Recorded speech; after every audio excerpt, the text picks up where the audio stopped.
Are we expecting anybody else?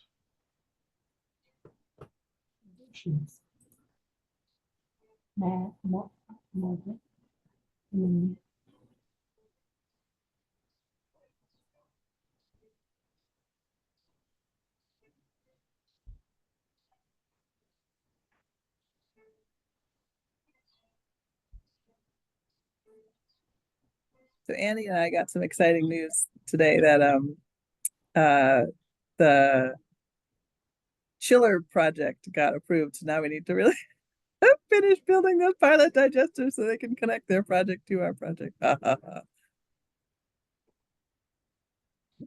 Pretty fun. Explain that. Bring me back up to date on that. Traditionally, folks in Alaska, native villages have used permafrost to store the foods they gather during the summer. And permafrost is no longer as reliable and available, and electricity is still unreliable. And so a different team has the intriguing idea of using the potential methane from anaerobic digesters to power chillers, freezers, the sort of storage things to help folks get those harvested foods, stored safely until the winter. So that through that, what I've learned from folks in Alaska is called the shoulder season. And that is exciting for a number of reasons, including that we didn't entirely know what to do with the methane if we generated it. So this could be really great because that sort of device exists in a format for recreational vehicles and other different uses. But if it can be connected, that would add to the virtuous cycle of what we're doing here in an additional way. Okay, good. Very good. So we did have an agenda circulated, didn't we? Yeah, sorry, very, very late. It's been quite. No. So wanted to update from you. I think you're number one on the agenda, maybe. Oh no, one was Jane. Jane, want to just let people know that you submitted the Yeah, sure. So on Tuesday we submitted a proposal to the NSF Global Centers. So myself, Kartik, Tom, and a few other people that were involved. I don't know if any of you know Kate Tano. So we submitted a proposal to the Global Centers, and I think we'll find out maybe sometime in the fall if it went through or not. So yeah, let's see. The proposal was about not just cold anaerobic digestion, that was one aspect of it, but also about like upgrading of methane to other value-added products.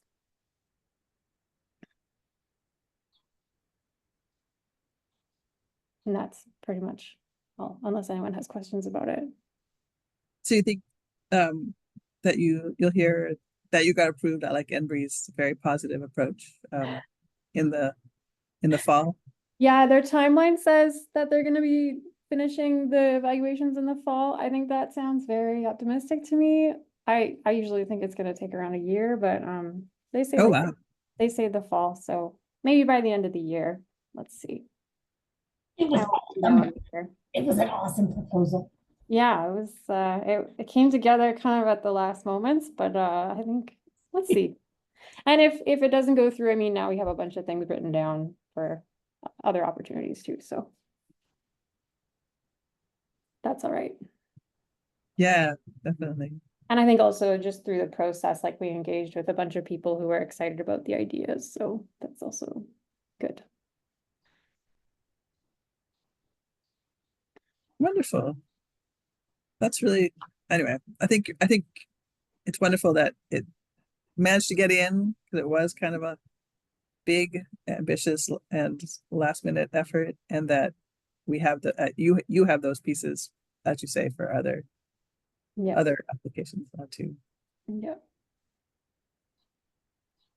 So Robin, I think you were next on my agenda. Okay, thank you. I've got a few items to update you on. Firstly, as far as I'm aware, Zenda, we don't have anyone from Zenda here yet this evening, do we? But I spoke, or no, I didn't speak. We emailed with Simone very recently.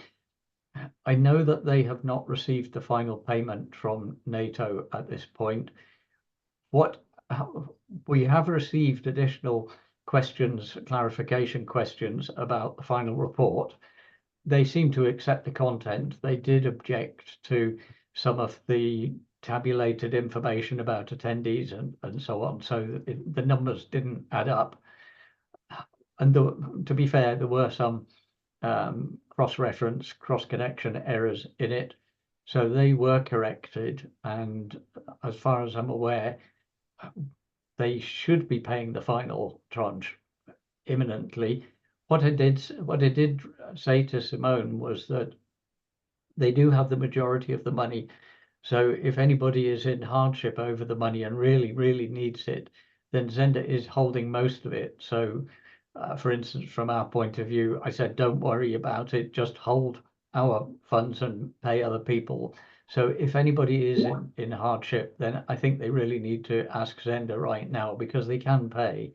But I think from their point of view, they just want to do one run of payments all in one go, if everybody can wait, which I understand. So if it's hardship, I suggest you write, email Zenda. If you can wait, I don't think it will be too much longer. Now, I think that it was said that it would be some considerable number of months before an organization like NATO releases funds. But from my point of view, we're at the end of that, and it's about time they did pull their finger out and actually put the cash out and finalize it. Okay, so that's kind of hot and cold in that respect. But one thing I do know is that they've not rejected the report or anything like that. So technically, they're just trying to get the admin sorted out.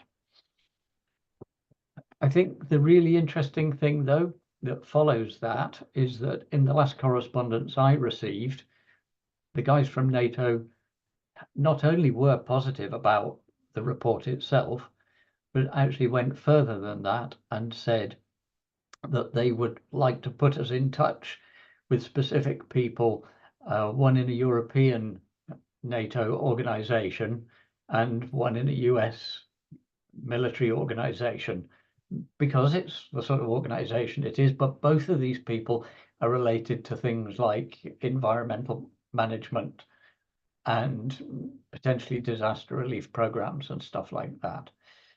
So the fact that the NATO, our main contact, is saying, would you like to talk to these people, makes me think that they're extremely keen to then in future receive an application for another round of funding. So I responded positively to that in the last 7 days and said, yes, of course, we'd like to go through with that, in the knowledge that at the moment I'm not involved in any future project planning. So I'm happy to say that's the situation at the moment. But in our meeting, of course, there were a few of the group who were going to begin to look at the next round of funding applications. So there are two options. You can either leave me with it at the moment, or if there's somebody within the next application group, in the technical group, that wants to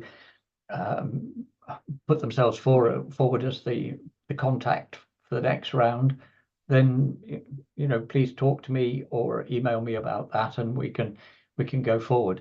So I guess my question to the group is, has there been any subsequent discussion, and is there a further application technical bid group, if you like, coming together with a sense of purpose at the moment, or are we still too early?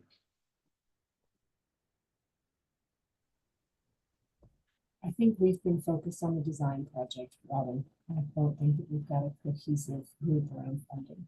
But if you give me a couple of weeks to get through the next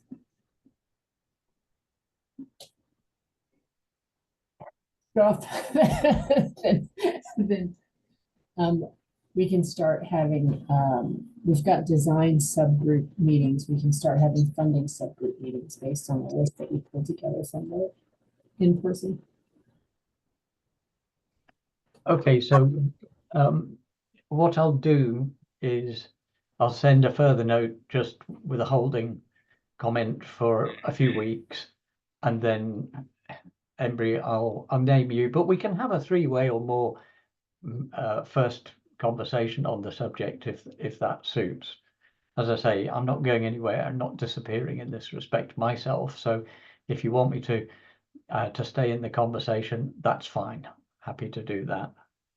But I'll do that, name you, but delay for the time being. Okay, but I think it's really positive. The fact that they're being actually proactive and saying, I think you need to talk to these people, then I think that's a really good sign that they think it does fit for the next round if we get the wording right. Okay.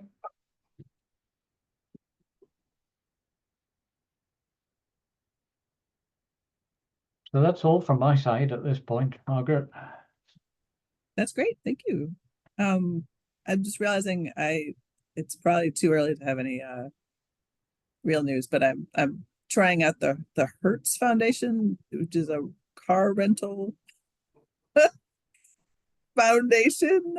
They have an interest in obscure energy problems, and I think this is probably, it could provide good publicity without, making car rentals look bad, since it's utterly irrelevant. Anyway, so that might produce something, if only maybe money for us to analyze some of the fecal coliform issues from the pilot digester, which is our next topic. Are you willing to talk on that, or are you too sad to? No, I'm doing okay.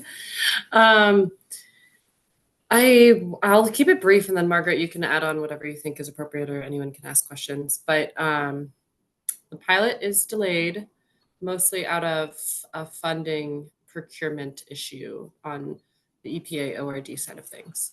So all of the approvals are just about in place on the NREL on-site side of things. We've got the sheds built and we have some of the materials, but in the ordering process, I think that the EPA ORD, Max, who is in charge of the procurement for the actual digester construction materials, a lot of the fixtures and the pipes and the pieces to make it all happen at last, they have not been ordered, and we're not really sure when the procurement will put them through.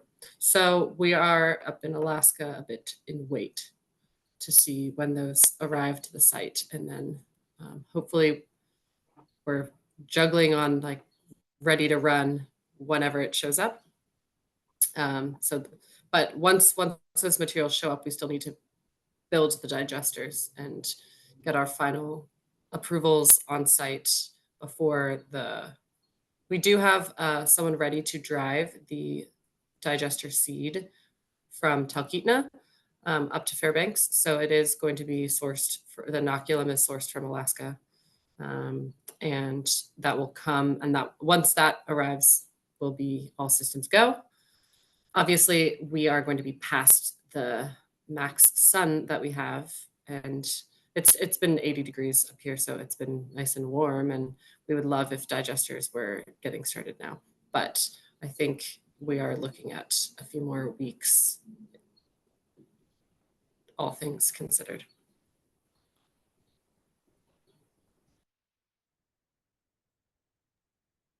So where's the inoculum coming from? You said Talkeetna, but is it like a wastewater treatment plant or? Talkeetna Lagoon, it is, Talkeetna is a town, and the lagoon is, it has 2 anaerobic cells. So it's part of their treatment process. It's a sewage lagoon. Come again? It's a sewage lagoon? Mm-hmm. It's their wastewater treatment, but it's with the lagoon, and the treatment cells are secondary. Yeah, Margaret, we have the diagrams if you want to see what that lagoon looks like. I have not visited in person, but it is an EPA connection that will come up from the Anchorage office, grab it along the way, bring it up to Fairbanks.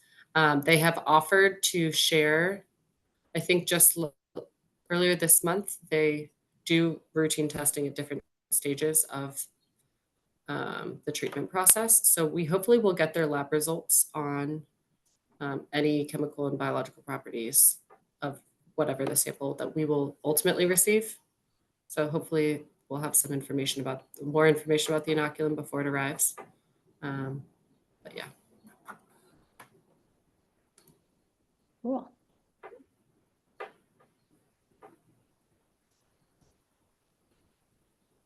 Yeah, any other questions? Or Margaret, are there other key details you want to share? No, I mean, we're having some EPA cash flow issues. So if anyone knows anyone with ready cash who can send us some parts, we're good for it, but we are having some unexpected issues with just getting orders out. Yeah, and then I guess while we're talking about it, you mentioned the chiller project. That was, I was a bit of a surprise reading that email for me this morning. It was between Margaret and I a very quick shuffle to get that application in the first place. That was a few months ago. And that project isn't slated to start until the fall. So the thinking is chillers would theoretically, part of the research is how would it possibly work? Like what else do we need in addition to these small scale systems? Is there enough biogas? Is it enriched and cleaned enough such that it can be used in any way? So I think those are the questions that we'll be able to get started with over the winter, but the digesters here won't be running over the winter. So I think that'll be a little bit farther out in terms of anything actionable. But the conversations will begin with that group in the fall.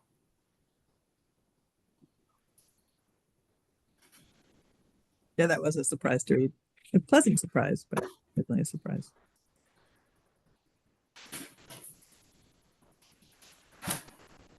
So that was it for the agenda. Otherwise, it's sort of whatever everyone else has going on that they want people to work with on, or questions, or new exciting research findings, or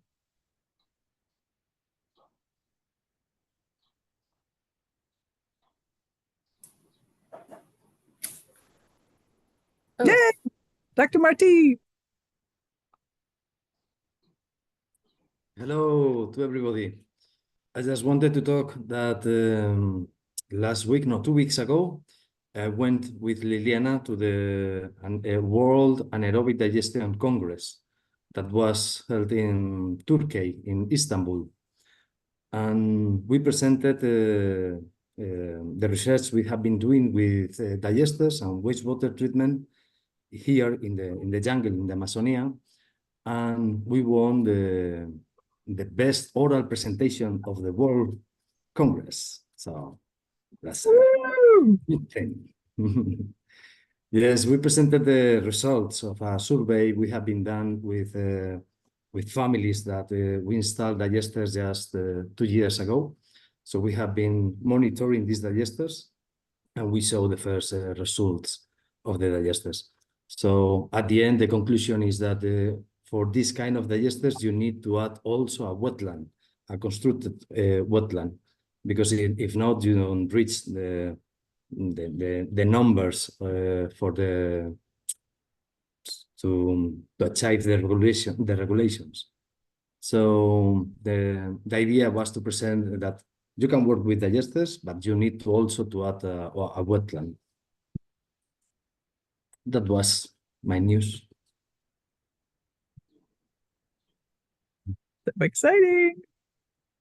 Is there a paper or a publication coming out of that, Brian? Yes. It's a thesis from one of my students, and she will present the thesis, I think, in 1 month more. And we are already preparing a small paper about it. I think it's interesting because we have been monitoring 12 different families, some of them with digesters, 2 digesters, some of them with just 1 digester, other only with a septic tank. So we are comparing different low-cost systems to see how we continue implementing these kind of systems in the countryside, in the rural area. So we were just monitoring of all these kind of alternatives we have here.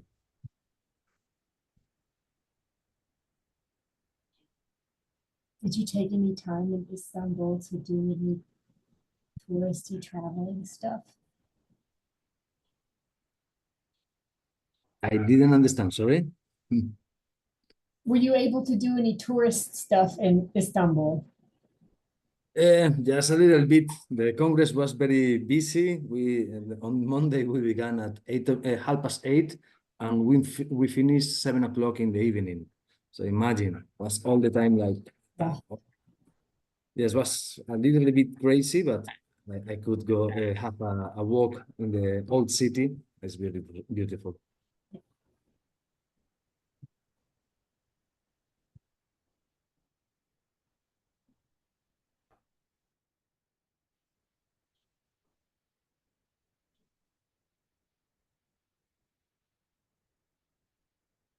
Dr. Dionysi, do you have updates you'd like to share? Or Nothing in particular, just to say that I have a MSc student who is a postgraduate student who is doing his project with me, and now is looking at exactly maybe the topic of our meeting in Fairbanks, so anaerobic digestion for cold and isolated communities, and about possible different scenarios, whether to do the digestion in the summer and then store the methane for the winter, or possibly the other way around, to do the digestion in the winter when it's really needed. So it's looking at some feasibility studies in this regard. But he has just started, so we will see the coming months whether we get any success in this.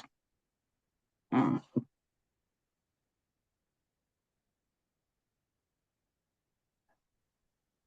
just want to say sorry to be late. I was stuck on a work call, so I'm here now. Well, we're finished, Nate. Good evening. Hello to you. Good to see you. Yeah, no, I figured as much. Yeah. I'm only joking. Okay, well, any news from Alaska Native Tribal Health Consortium?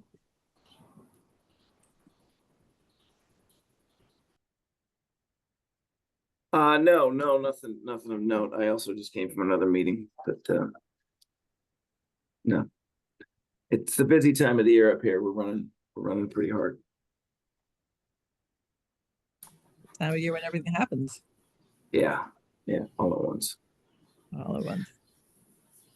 I mean, if we're all hanging out a minute longer, or whoever is hanging out, I'm just going to float this because there's a lot of people in the room with a lot of different lab experiences.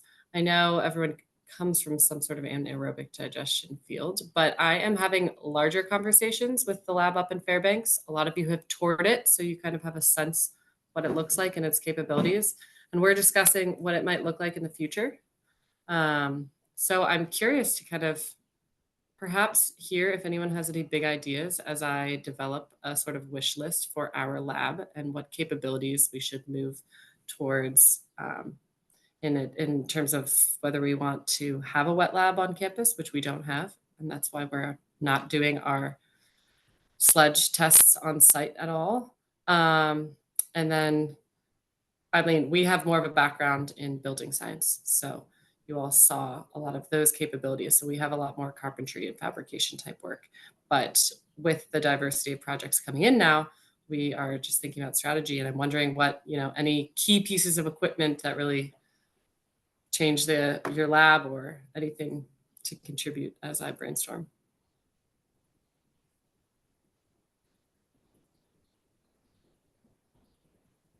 Can I just say, I'm not on commission, but but my boss is my ex-boss now does these fairly low cost BMP sets, and he's deployed them in lots of different places. And they're pretty robust. So but they're quite useful, and it just depends what you want to do, but they're quite useful for understanding different types of feedstocks or playing tunes with things that you can't necessarily do with a larger digester.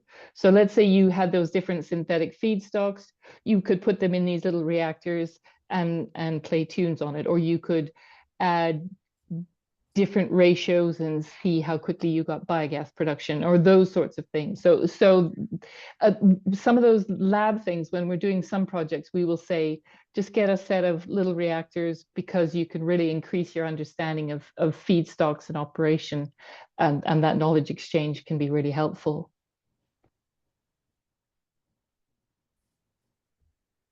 That's for biomethane potential?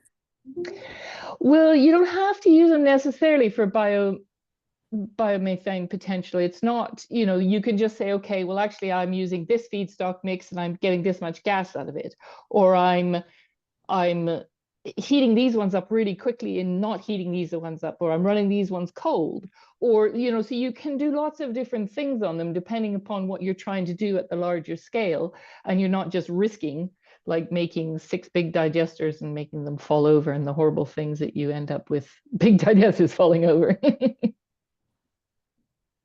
I think I just heard BMP, and I'm used to having lots of acronyms. Recently, we started using the polymer solution as POS, and it doesn't mean point of sale, but anyway. So BMP, I guess my real question is what is BMP in your context?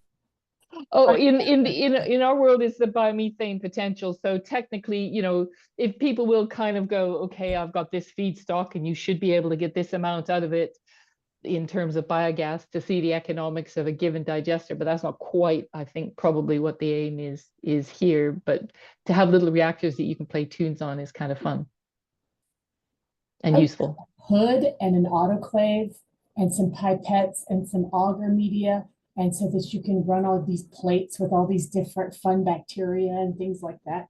That'd be super cool. But you might have some HVAC. You have to. Yeah, we are thinking about overhauling the HVAC.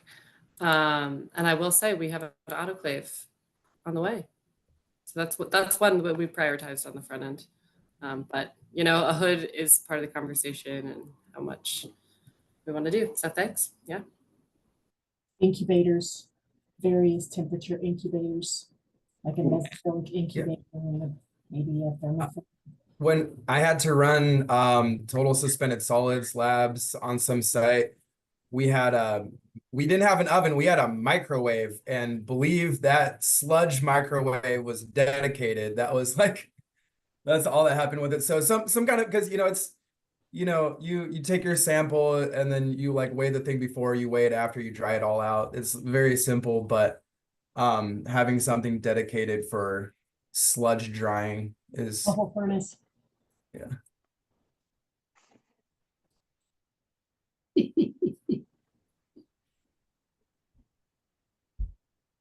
In terms of location, the more remote you are from rapid response laboratories like microbiology testing or something like that, the further away you are, the more important it is to be able to do that locally. So if you want to check a microbial population, for instance, then you can't afford to put things into a DHL bag and wait for it to get to a lab 2 days later. So the more you go down the sort of biology and the testing of things down that route, the more you need it actually on your own desk. There are 2 aspects. One is that perhaps the sort of modern science of anaerobic digestion is going towards more DNA typing or biological system typing of one population within a digester compared to the way that a population might change in terms of its potential, whatever that is, you know, looking at it as more of a systems approach. And that means that you go through more of a, it's not exactly my field, but instead of traditional microbiology, you might choose to design the laboratory and the choices that you have to go down more of a molecular route rather than a traditional microbiological route. But the problem is as well budget related. You know, these things start to cost serious amounts of money. And that's all I would say. So you can go old school or modern, but whichever way you go, you should look at it in terms of proximity to somebody else that has those facilities. And if you need really fresh stuff tested, then you do have to have that available or locally or for yourself. I mean, there That's are really easy, there are systems that'll do fecal coliform measurement, right? Like, but they're not cheap. Right. So to Robin's point, like, you can get a big box where you can spike your samples and you'll run a whole suite of fecal bacteria absence presence, but it's not a cheap piece of equipment. Yeah, on it, and raising the access to what do we have access to is definitely a good point, because that's been a conversation, particularly here when we talk, you know, our whole times for different stuff. What do we have to do here? This can we afford to do elsewhere? Yeah. Thanks for that input. Your health and safety things too, right? Because you might be setting up a BL2 lab to do all of this stuff, and then you're having to rehaul or overhaul not just the physical, but the regulatory and health and safety constraints there too, right? Yeah. And the field experiment is, for all intents and purposes, is being treated as a BSL2 field experiment. We're just not doing the testing on site. So it stops there, but it is treated that way for all sampling and access.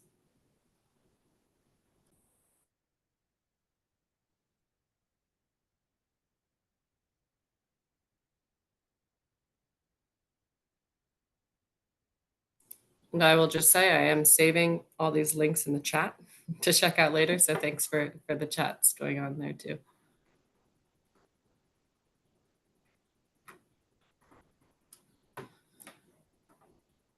So I will totally sift through these things. Thank you for the input. And I saw Margaret left. If anyone else has anything else to share? Otherwise, I'm all set, and it's great to see you all. Thank you. Congrats on all the other goings on with submissions and awards. Okay, thank you. I came late, but I was just wondering, were you able to get your experiment up and running? No, there was a procurement pause from EPA as we started construction. So we have things partially built and we don't have all the fixtures to actually finish the digester build. So we are waiting for them to arrive, but everything is in place once they're in hand, theoretically. If the design that we have, we implement it and it works, then we'll start up the systems, but we'll, you know, hopefully it works as we hope with the things that we ordered to actually get the fixtures to not leak and operate at the pressure we expect, etc. I think this is a perfect way to replicate building these out in the field. So I think we're actually on point. I know that it would have been nicer to start earlier, but maybe if we're gonna run this for multiple years, that's like very you know, sometimes breakup delays shipments or whatever. So that's all right. Thanks for the update, and thank you for persevering. That sounds frustrating. It's okay. I I've said it a few different times, and I'll just keep saying, you know, we're a month away. Has there been any, is there any update on the cold seed? Well, there has been no update in terms of using a specifically cold adapted. Coming from Talkeetna, we're happy it's being sourced locally, but it is coming from there. Yeah, I thought Jasmine was gonna try to start like a cold seed from a cold I had heard seed from like rummaging around in some sediments or wetlands or. a good point. I did remember, now that you mention it, Jasmine mentioned that at one point, but I have not been in touch with her to hear any progress on it. I know that Eli had brainstormed accessing deep lake sediment at one point, but not with no one has gone and sampled that I know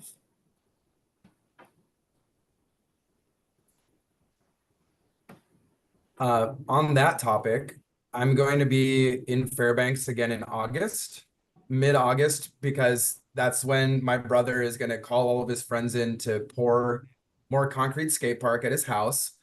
So I'm going to do that. But then also I'm going to go find a site and get like some massive cistern container. And I would like to start trying to grow our inoculum seed, our so there's two things I need to figure out. One is where to get like, I don't know, like a 500-gallon tank. And the other is how we put the sludge in it and where we get that sludge from. But anyway, it would be great to start that as soon as possible. So yeah, I'm 100-gallon tank.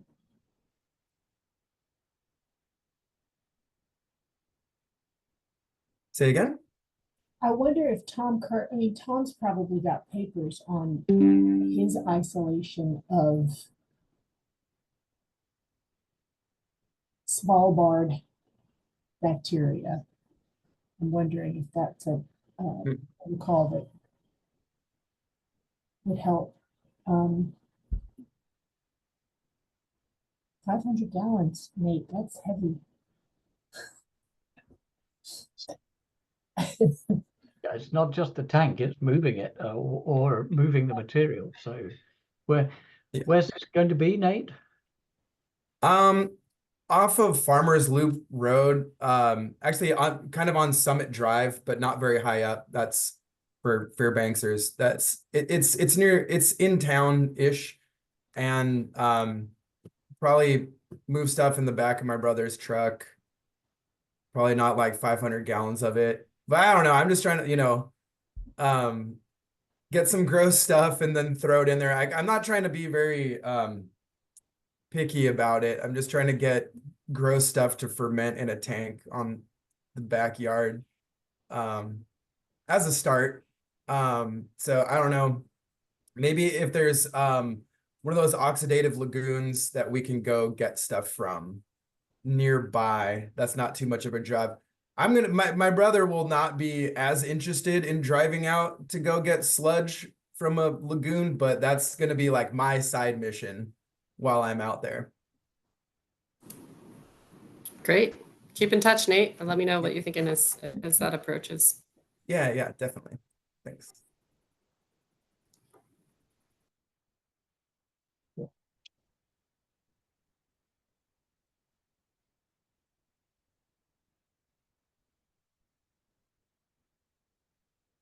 Okay. Well, that's everything from my side.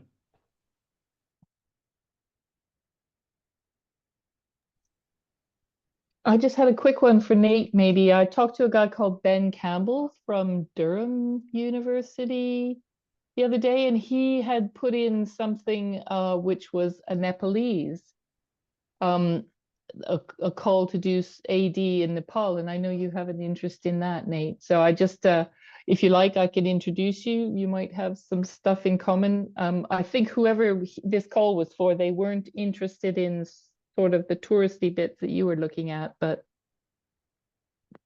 I mentioned you to him anyway. I'm sure he's had tea with the same ministers from Biogas Sector Partnership in Kathmandu that I have. So we at least have that overlap. So yeah, that'd be nice. Okay, will do.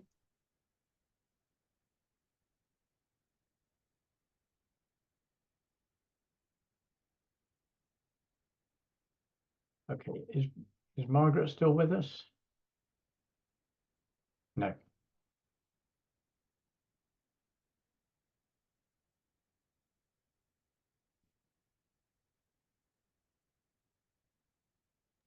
Nothing else? Anything else?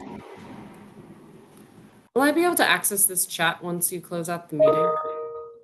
I can't remember. I have not had success, but I'm a Luddite. So you might want to just. Click them away right now. Got it. I'm good. Thank you. Sure. Yep. I like export the chat. Great. All right. You can just highlight and copy it. Got it. Okay, thank you. I have to go now, so thank you everybody from my side. Thanks, y'all. Bye. See you later. Okay, bye-bye now.